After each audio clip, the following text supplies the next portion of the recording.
We've been listening to President Trump hold a press conference in Turkey on the final day of the high-stakes NATO summit, which he called very successful, and adding there was tremendous unity among NATO members. The president speaking for more than 30 minutes there, describing the Iran war as a tremendous military success. The president now saying he's not sure he wants to make a deal with Iranian leaders, but that the action the U.S. does take with Iran will be over very quickly. The comments coming just hours after he declared the ceasefire with Iran is over and announced the U.S. intends to strike Iran again tonight. The president also saying oil prices will come down. We will note oil prices are up sharply today after the U.S. launched new strikes. Let's bring in NBC News Chief White House Correspondent Garrett Haake, who's at the press conference. Garrett, let me just begin with a quick fact check here. Oil prices right now are up very sharply. They're at $75 a barrel. They were 67 before the war began. The president has said continually that oil prices have come way down. We're going to keep them down. They're lower today than before the war. Just fact check. That is not true. Oil prices are higher today than before the war began. Yeah, that's right, Christine. And you heard the president, I think, try to, affect those markets with his comments today, essentially downplaying this resumption of some kind of up-tempo combat operations against Iran. He suggested that this will be quick, that this will be sort of a short-term operation. He really avoided directly answering whether he considers this a resumption of war. And he never really gave an answer as to exactly how the U.S. gets out of this in his estimation, only that it's not going to be, in his view, a massive disruption of the U.S. economy. Obviously, that's not something he has control over, but it is something that he's trying to directly influence with his remarks across all of his appearances today in front of reporters. Garrett, just quickly, what did you hear from the president in those remarks there? Does it sound as if we are on the verge of another big offensive against Iran? You heard a couple of reporters ask him, is this war restarted? Why isn't it over yet? Yeah, and look, I think he avoided what would have been an easy answer to say yes. I mean, the reality here is that the options for the president haven't gotten any better than they were in June when he started this process of negotiating a peace deal with the Iranians. I mean, they're not able to bomb the Strait of Hormuz open if Iran wants it closed. They're not able to definitively remove the nuclear material that still exists and is buried in Iran. And the president continues to describe that as buried in such a technically complicated way that it could never get back out. The only option for a long-term solution is still to talk. And the talking, it seems like he is still blessing, even though he believes, is in his own words this morning, it's a waste of time. And so we're in a situation where there are no good options, and this kind of muddy status quo seems to be satisfactory to the president. Garrett, there in the room. I want to jump quickly to NBC News senior national security correspondent Courtney Kube. Courtney, what did you hear from the president there about militarily what the United States plans to do?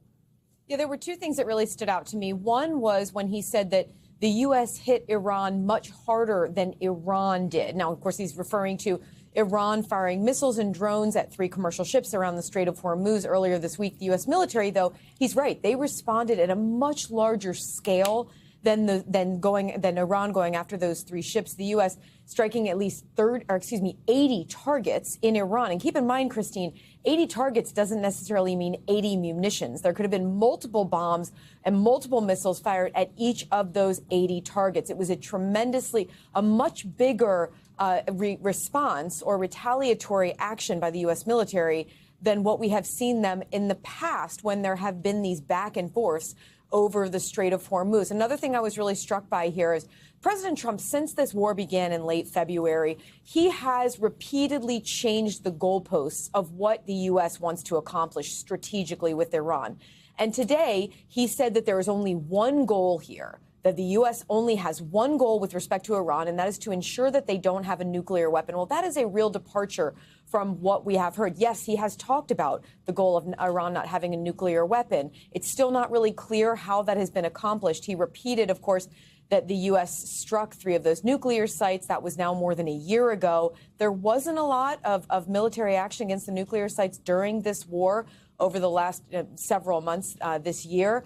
But notably, he didn't go back to that very first night, the 5 objectives that the president laid out on the first night of the U.S. and Israel striking in Iran. It was not only to ensure they don't have a nuclear weapon, but also to ensure that their ballistic missile program was destroyed, to ensure that the proxies could no longer cause trouble and danger in the region, to ensure that the Iranian Navy was completely destroyed, and also, notably, to set conditions so the Iranian people could rise up and overthrow the current regime. He did talk about the now regime in Iran. He described them somewhat inexplicably as the level 3 regime. But once again, he didn't say that he was interested in going forward with some sort of an agreement. He said, I'm not sure I want to make a deal with them.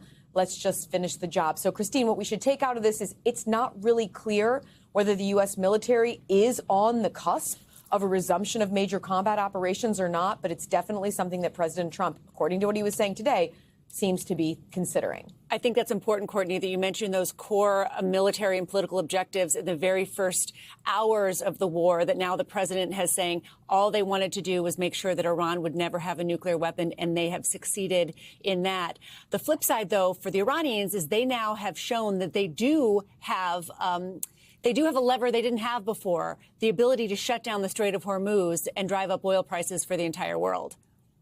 And it has proven to be, you may remember, going into this war, the big concerns about Iran were, the 2 biggest concerns were, of course, them having some sort of a restarting some sort of a nuclear program that ultimately could get them a nuclear weapon. But even bigger than that, military officials warned about their growing, expanding ballistic missile program, because it could not only threaten the region, it could threaten into Europe. And the worry was that they could really hold the world hostage with a growing ballistic missile program. Well, what they've learned is those ballistic missiles almost aren't as powerful as what the leverage that they have shown to have over the Strait of Hormuz. And so notably, there have been times, including one of the commercial ships that was attacked this week, it was attacked by a small drone. They launched off a fleet of them. The U.S. military fired down a number of them, but one of those drones got through. And it proves that not only do they need to be able to fire at these ships in the Strait of Hormuz to really shut down commercial traffic, they just need to have the threat there, Christine. We thank you for watching, and remember, stay updated on breaking news and top stories on the NBC News app or watch live on our YouTube channel.